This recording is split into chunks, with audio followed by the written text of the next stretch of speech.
ecosystem, and this was doing the rounds. We'll ask this question and see what kind of answers come.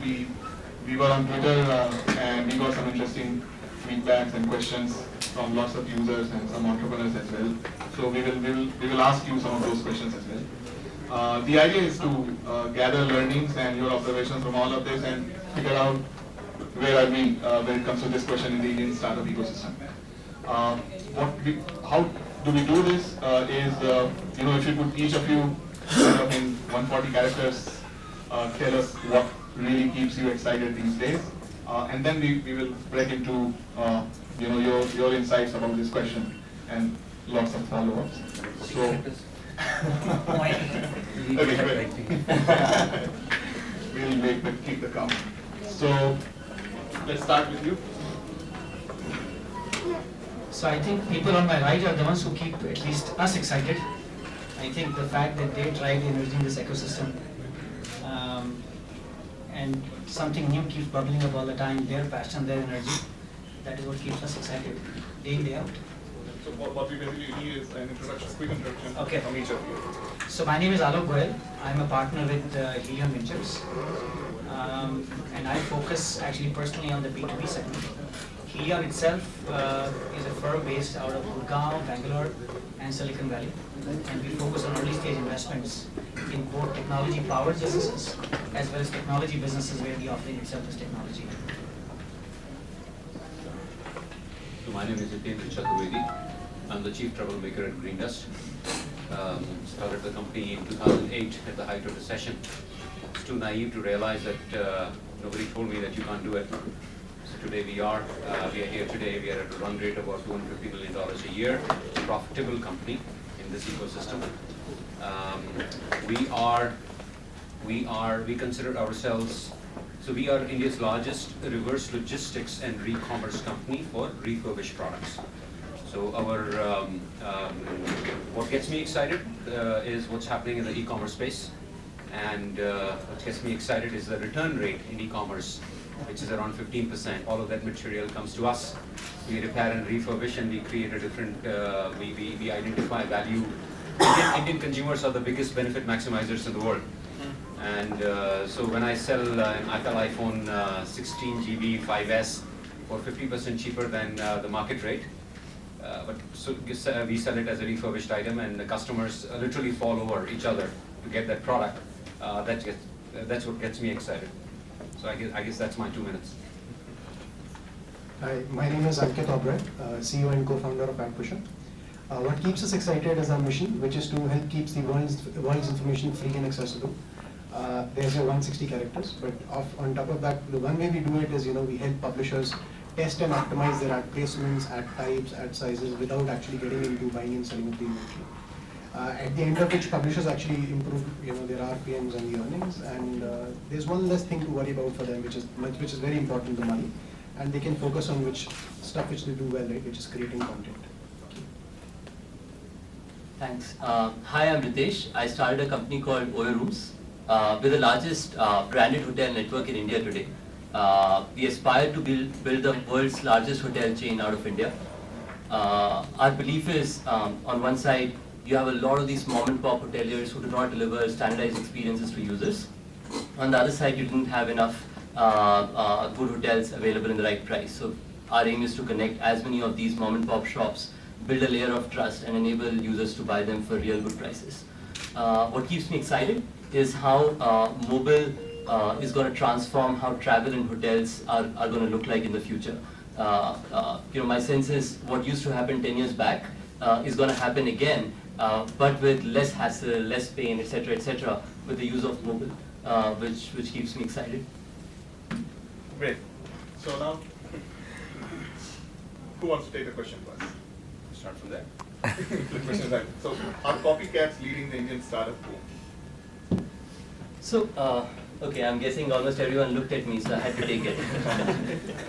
So hey, I have different views on this. The general question that comes to one's mind when you hear our startups leading the boom is basically saying, hey, are there global companies that Indian startups copy and basically build successful businesses on the top of?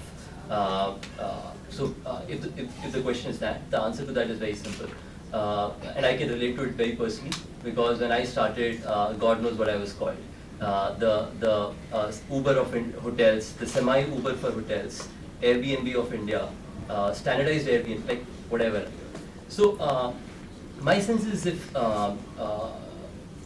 solving a problem is copying, then yes, they are leading the book. But if you look at any successful mobile-based or internet-based copycat in India, so-called copycat, almost everyone is solving a real problem. Flipkart started retail/retail spaces in India were so freaking expensive. They've come in now today. Malls call us all the time to say nobody takes our space. Why don't we convert them into hotels? Taxis, which were your local taxis, would not make any money. Today they, literally have 3 people trying to outbid each other for their taxi inventory.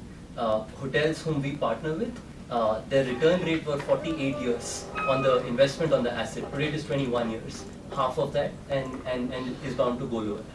So my sense is, while there is certain bit of copycat component on it, broadly what we are trying to do here is sort of solving a problem. Now it will happen in all shapes and forms. Something will be as straightforward as that of some other companies, and something will be different with us, right? Like for example, we standardize hotels, which globally nobody else does. But by the way, tomorrow if Airbnb starts standardizing inventory, nobody will ever say they copied Oyo. Everyone will say Airbnb was inspirational, and Oyo had learned that 6 months back and hence started. So a lot of levels, I think it's also about saying that because they're a bigger ecosystem, people consider people as copycats. But if there is a sense of saying, was there something created before this in the West? Maybe some of them were. So our startups, copycat startups leading the boom here, right? The answer is very subjective, so we need to first understand what are copycats. Google, for example, some people could term it as a copycat. Search engines were there from 1990. I think the first search engine started in 1990. Archive, yeah. And Google started way later in 98, right? So addressing the same need, so you could call Google a copycat as well, but they did the whole thing much more in an elegant way, much more simplistic and completely different. You could look at Amazon model replicated in India, but I think just copying the idea doesn't really mean much, right? You have to Indianize it. There's so much goes into building that system, so you can't just simply walk away by calling them a copycat, right? So Flipkart was great in India. They launched cash on delivery. They launched a bunch of things which Amazon might not have done, and this ecosystem was not mature at that time, when Flipkart started. So if you call them a copycat, then yes, they did lead in some way the ecosystem. So I think it depends on, or maybe you could also look at replicas. There's this group called Rocket Internet, right? Summer Brothers, which do exact replicas, they even take your complete design. I think that's more close to what you call a replica. Yeah. And a copycat, and that works too. They've done great exits, right? So that works too. So I think it depends on what you call a copycat. Okay. I'm actually, I believe if you're copying a business model, it's the best form of flattery. Okay? I think ideas have been copied. The need of the consumer, whether it's in the West or here, is the same. I think entrepreneurs here are taking the idea and they are, if I use the French language, they're bastardizing it to suit the Indian need, and which is fine. If you look at what happened in India, if you look at what happened in the telephone line industry, Indian infrastructure didn't allow for our infrastructure when it came to telephone lines was pretty bad. And what we did was that by the time it took West a number of years to basically get out of the telephone landline and become a mobile company, countries like India just leapfrogged them. And we have better mobile penetration than anybody else. Yes, mobile phones may have started over there, but we have adopted it. We have become masters at using it for multiple things that even the West is not using it. I do believe that there are copycats, as the gentleman pointed out in terms of Rocket and all. But then most of the successful ideas that have been copied from the West and implemented here in this country are the ones that have an Indian version to it. And that is the one that is working. I do agree that India is yet to come up with innovative business models. For example, if you look at even the Facebooks of the world and so on and so forth, it started not in India. These are innovative business models. Today when I go to a VC and the first thing they ask when I talk about my business model is, who's your comparable? Right? So if you can show a good comparable, and our friend here can talk to that shortly, then yeah, they are willing to fund it. If you say you're the only one in India who is doing something like this, God almighty, 90% of them will walk away. So the terroir, which is where the ecosystem, terroir is a term where you use it in wine. When a grape is grown in a certain environment, it gets the flavor of that environment, the terroir. So our terroir has a lot of copycat ideas. Yes, innovation, you plant a different grape in an area, you need sustenance, you need water, you need fertilizers, and that comes from investors like Helion. But my experience has been that going to with a brand new idea to an investor, particularly in India, in which even the investment community is evolving. They're also not the big bet takers as happens in the US or other countries. They will be shy, and that inhibits a lot of entrepreneurs like you and like us to come up with great ideas, and they die on the vine. So the ecosystem is pushing us into, so with my business model, I had the toughest time telling people, this is a new model, guys. This is a new model of reverse logistics tying in with re-commerce, and they said, who's your comparable? Reverse logistics is Genco, but they don't do retail. It's not a brand. Then who do you compare with? So the closest I've been able to come is VIP Shop. Why? Because their valuation, they're listed on NASDAQ and they're a $3.5 billion company, right? So I guess we can do better when it comes to the investor community to promote a lot of innovative ideas. I'm not saying we don't have it, but the ones that are successful are the ones that have a proof of concept. Wait. So Albinder from Rockers joined us, but before I come to Albinder, so power to you and all my emotional support to you. Even from the investors community. Yeah. I can see why I was called here. Let's be nice. Every forum needs a punching bag. We will be good. We'll be here.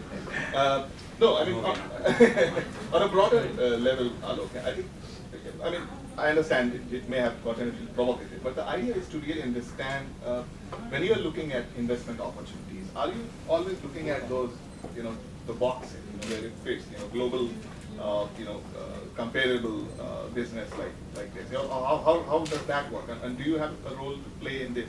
Being copycat, like they mentioned, it's nothing, absolutely nothing wrong with it. But from investor lens, how does all this work? So can I begin with answering the broader context, and I'll come down to the specific question which you are asking, and You will get extra time. Yeah, Hitendra also touched upon. First of all, I think this whole notion of the word copycat is a very derogatory word. Yeah. And I know it's sort of provocatively and purposefully titled that way, but still, we should not forget that the bulk of the internet penetration, for example, in the US happened in the 90s. You sort of plot a curve, percentage penetration, and by the year, you will notice that somewhere in the mid-90s and onwards, the internet penetration just zoomed up in the US. And therefore, it is not a surprise that the use of internet to disintermediate many different sectors, doesn't matter whether that's a real estate, whether that's jobs, whether that's regular commerce, that country witnessed it before many other countries witnessed it, right? And I think it will be foolish on part of entrepreneurs and everybody else not to look at those businesses which can create a ton of value. I mean, entrepreneurs are not research scientists necessarily. They're not trying to publish a new paper which has not been published anywhere else in the world. They're out to look at a consumer problem, figure out the best way to solve it, and be smart enough that if somebody else has solved the problem, not redo the same thing. So by all means, take what has been done, learn from it, and apply your own innovation angle to it. Number two, I think one has to peel the onion on this thing. It's like saying there are two adjacent farms. You grow fruit, I also grow fruit because you're a copycat. Then you find out, no, this guy grows oranges, but the other guy grows mangoes. Then you find out that even within mangoes, growing a dashari is a completely different art than growing a chasam. And one has to continuously peel the onion to see sort of what flavor, I'm sorry I'm taking the arm analogy probably a bit too far here, but one has to look at the nuances of the business. And I'll take one example here. Taxi for Sure, which we were fortunate to have been part of. Today, Taxi for Sure and Ola combined are 10x the size of Uber. And I would argue that is there for a reason as well. If you look at Uber's model, that model worked very well in the US. Their model was that 2 or 3 people in a city suffice. There is no concept of a call center that they had. They relied on the fact that when you leave a taxi, that charge just automatically happens, the reconciliation of the driver happens, you have to do nothing. You try and take that same model to India, but India is unfortunately a very, very different, actually I would say fortunately, a very, very different country here. The driver doesn't have cash to be able to fill the gas. That driver can't wait for a week-long process to get money from Uber or the equivalents. That person needs cash every day to be able to fill gas twice. You need two-factor authentication, credit cards can't be stored on file. Initially people need a call center to call. Beyond the fact that you're aggregating cabs, and even cabs, here, for example, for Taxi for Sure, the aggregation was not taxi drivers. Aggregation was actually taxi operators who all have 3, 4, 5, 6 taxis. And again, I'm belaboring on one particular example. The point is that when you go inside of a business, you find that there are so many nuances and so many differences that above the fact that internet is being used to aggregate taxis at that highest level, underneath that you sort of open the hood, you will find that pretty much everything is different in that business. And therefore, I don't know whether therefore and Ola and TFS, are they a copycat of Uber, or today Uber is trying to copy them in India? I just don't know the answer to that as well. I'll take the third one also, and I know we'll come back and debate this a lot more, is that are you finding genuinely different kinds of businesses happening in India or not? There again, I think some of the underlying enablers in the country are happening today which did not exist earlier. So for example, and I'm not trying to sort of throw dirt on VCs here as well, but if you go back 6, 7 years, everybody knew that the potential of internet exists, but when in large numbers it will happen, nobody knew. So if was never a question, when was always a question, and I think we were all debating as and when sort of that tsunami is going to come to India. Today, as Etienne pointed out, and I think someone else also pointed out, India has some very unique characteristics. Having 300 million plus internet users, 150 million plus smartphone users, I think we are coming on our own today that if there's an entrepreneur who releases, let's say, a mobile app or something, we don't have to look westward to see whether a parallel exists or a parallel does not exist. Today, with the beauty of distribution through the mobile app channel, you could actually do a product market fit. Literally in 2 months at least you will know which way the wind is blowing, and that allows people to do product market fit at a much lower cost. So I'll give you one example here just to illustrate. 7 billion plus passengers travel by train in this country, and I'm sure most people around here have had some train experiences. I've taken trains which were 5 minutes late, I've taken trains which were 5 hours late, but I've taken trains which were more than a day late as well. And just the fact that it is operated by a monopoly, and actually it's actually a good monopoly, but despite the fact maintaining information for thousands of trains across the country with the infrastructure we have is actually very, very hard. In comes this company called Rail Yatri. I don't know how many of you have heard of it, but if you have not, I will actually highly recommend just download that app next time you're traveling, and you cannot travel without it the next time. And it can predict literally within 5 plus minus minutes of your destination in terms of when it is going to reach. And it's a crowdsourced app. Today that app sits on close to 1 million mobile phones, and much like a Google map where you get traffic information, today you can get a much accurate view of every train in this country, which you could not get earlier. Now, is that business going to be built in the US? Absolutely not. How many people travel by Amtrak? I don't know, but I bet it's a minuscule percentage. But I think many of those businesses are coming in India which are truly, if I may say, truly generated in India as well. And I think we are just going to see a lot more of those happen. Quick insights from you, Alvinder, on the question before we move into another round. And we will also then break out for questions from the audience and audience. But what do you make of this question? I mean, honestly, I don't know what the big deal is. It's fine. Like, sure. As long as you can figure out what to do with the model, right? right? If it's copied, it's not copied, it's original. I'll give a very interesting discussion I had a few days ago, right? Somebody was discussing about our business and one of the competitors is, and we were basically talking about like how the consumer doesn't care, right? The consumer wants, you know, maybe a grocery or a lipstick or whatever that they want. They don't care if we are store first and somebody's keeping inventory, somebody's not keeping inventory. Like, the consumer is absolutely right. Now, as you keep zooming out, that number of hits given, it keeps going down, right? So by the time you reach somebody like my mother, her question is, how are you different from Zomato, right? Like, she doesn't care, she just knows that it's an app that I update, right? But to the point that actually both the gentlemen made was, you know, as you get into the granularity of the business, right, it is never a copycat business, right? Call it inspiration, call it whatever, whatever floats your boat, right? Like it really doesn't matter because the execution is not going to be copied from another guy. You are not going to be able to build a business by just saying, I'm going to do exactly what this other guy in the other market is doing. And whether you're looking west, you're looking towards China and saying that's where the next generation of sort of, you know, is coming. It doesn't really matter, right? You'll have to you still have to build a business on top of it. You have to go to some people, and I'll defend the venture capital community here a little bit, right? Like I think as entrepreneurs, very often questioning things on granularity about how the business is actually going to look like is often taken by us as maybe a, you know, sort of an attempt at, you know, putting the business in a certain silo or, you know, classifying the business as, oh, you look, so you are, you know, we used to get it, so you're Postmates plus an Instacart, right? And you don't do anything, you just shake your head and say like, dude, if that's what helps you, like, wrap your head around it, knock yourself out. It's gonna work out, right? But yeah, I mean, I honestly, I don't think that, you know, worrying about copycat businesses, even in India, we shouldn't care about it. Yeah. More competition, better, right?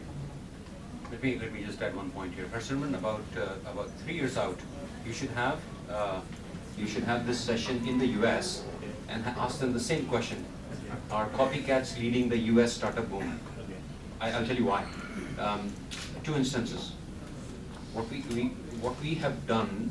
There is a very large $3 billion company in the US around reverse logistics, right?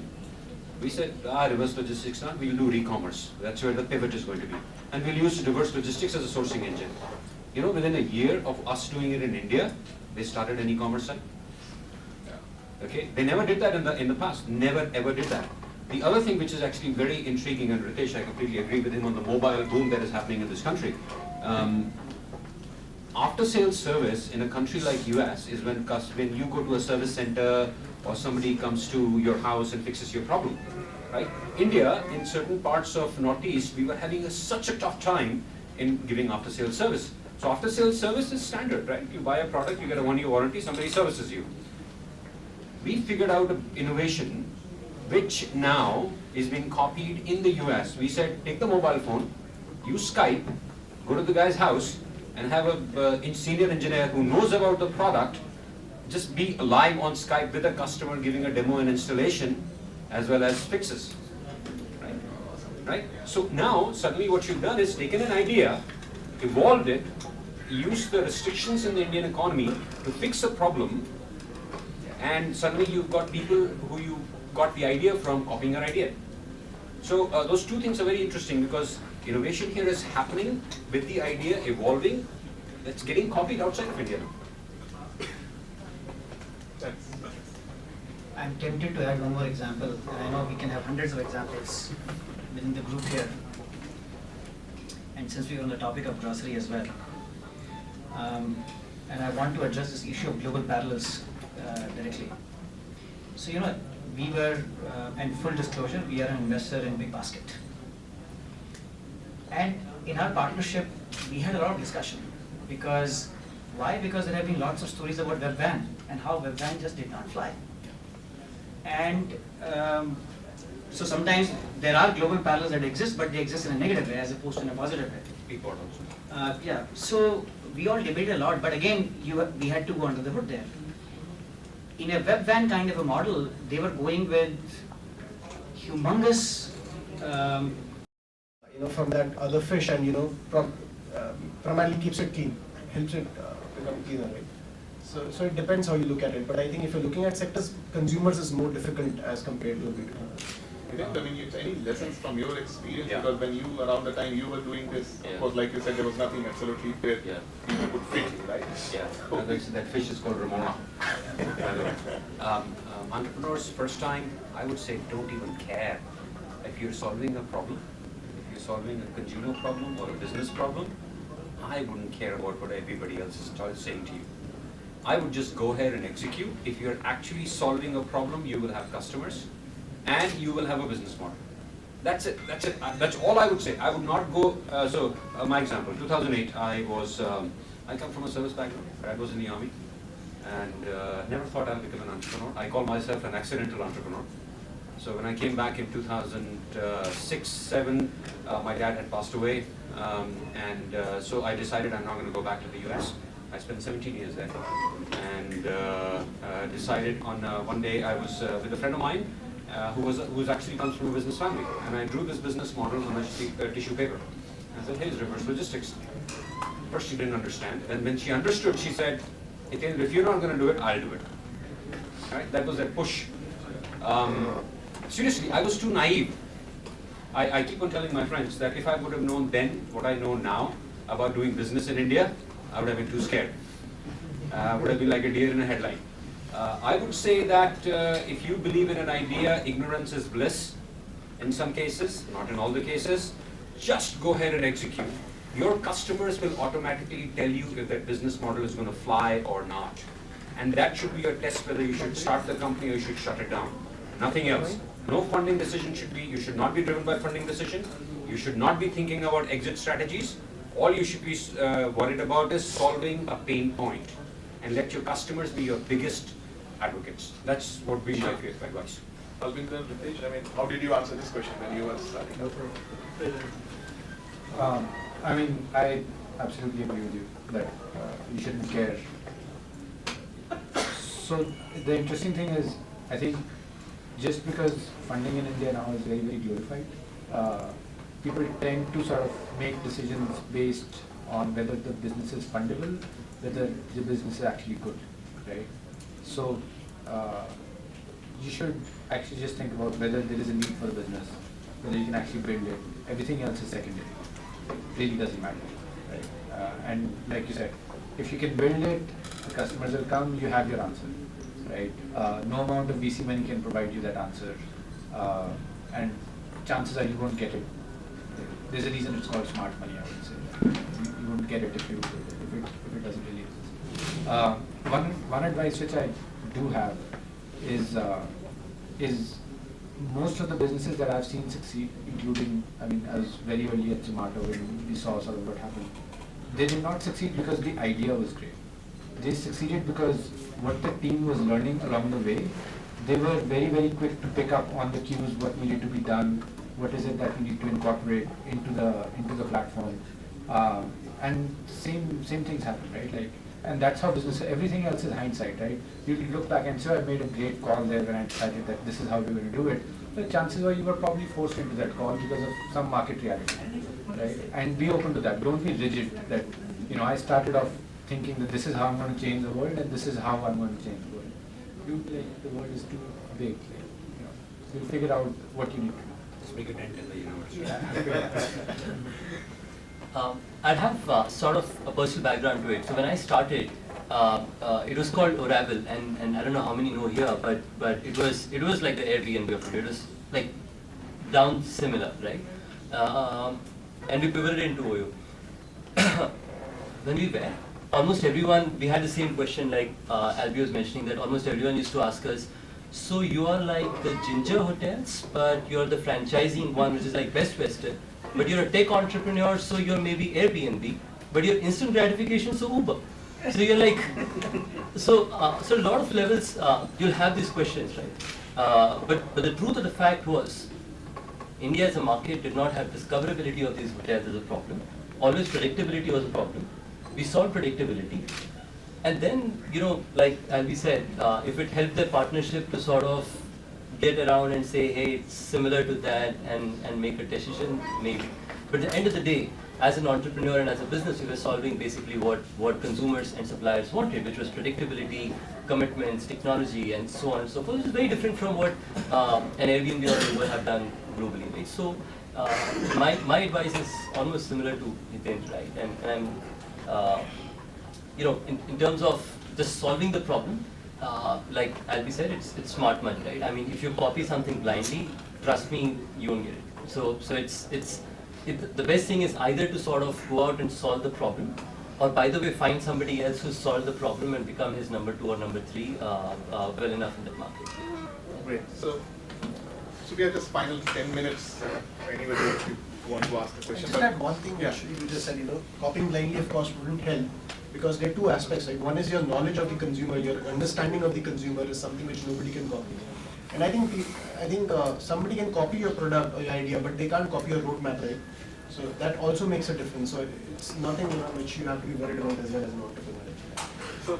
So what we've done so far is, of course, I mean, you're solving a problem, and as long as you're solving a problem and people see value in it, pay for it, it's done. This doesn't matter. When it comes to some of those unique ideas that didn't fit, I mean, in Tim's case, Green does. We now see more willingness among investor community also to back those ideas, because the inflection point, the mobile, and everything, there will be unique things happening in this startup ecosystem. That's fine. So are there questions? We have some 10 minutes left. If any of you have anything to ask. So my questions to Hiten. So I've been following Green Dust for quite some time now. So I just wanted to know that when you guys started, like in 2008, e-commerce was just started to grow in India. You come from a background in US, you had some experience in the reverse logistics. So what made you think that, in India there could be a market for reverse logistics? Because there wasn't at that time, I guess. I had the foresight.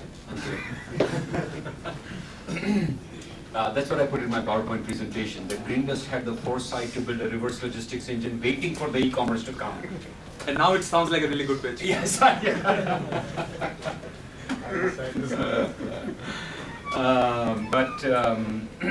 when I started, I think one of the challenges, I ran a reverse logistics company in the US, which was purely around reverse transportation. Okay, we had talked about this idea of, but what are you doing with the product that's coming back? These like 50% are no fault found, open boxes, and so on and so forth.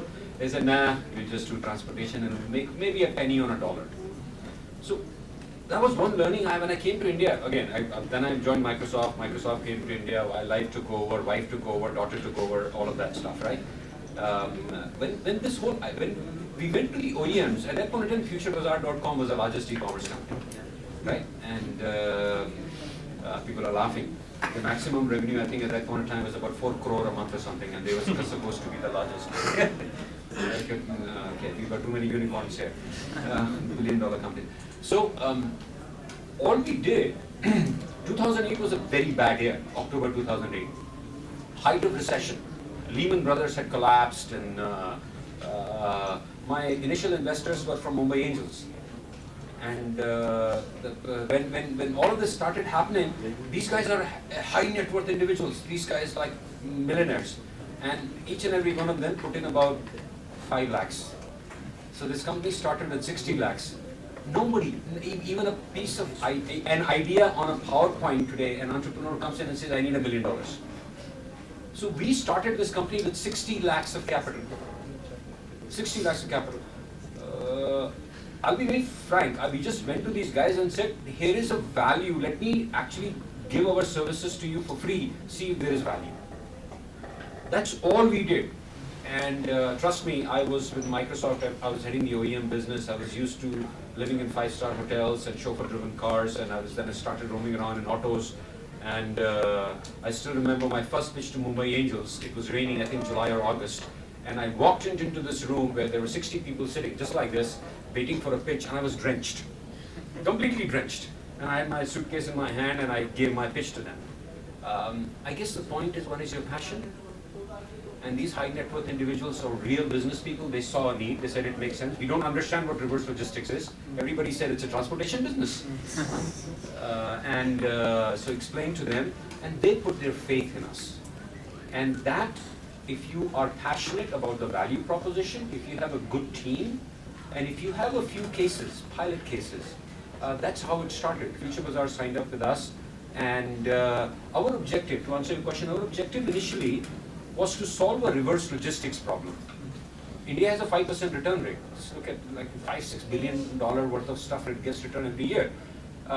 We started piloting, people started to see the value with it, and then the infrastructure that we created, investment was put in the infrastructure. And we proved the model and became profitable with OEMs, not with e-commerce. Interesting story, we went to Amazon and Flipkart and Snapdeal, is anecdotes. You'll find it interesting. And we said, hey, what about returns? So Flipkart said, no, we don't have any returns. By the way, COD is 40%, and other than COD is 15% return rate today in India. I went to Amazon. Amazon was just starting. And I said, Amazon, hey, what about returns? I said, yeah, we do have returns, but I said, where did you get returns? You haven't even started. They said, yeah, but we have been testing all the e-commerce companies in India. We are buying products from them to see how their process is, and we've got this room full of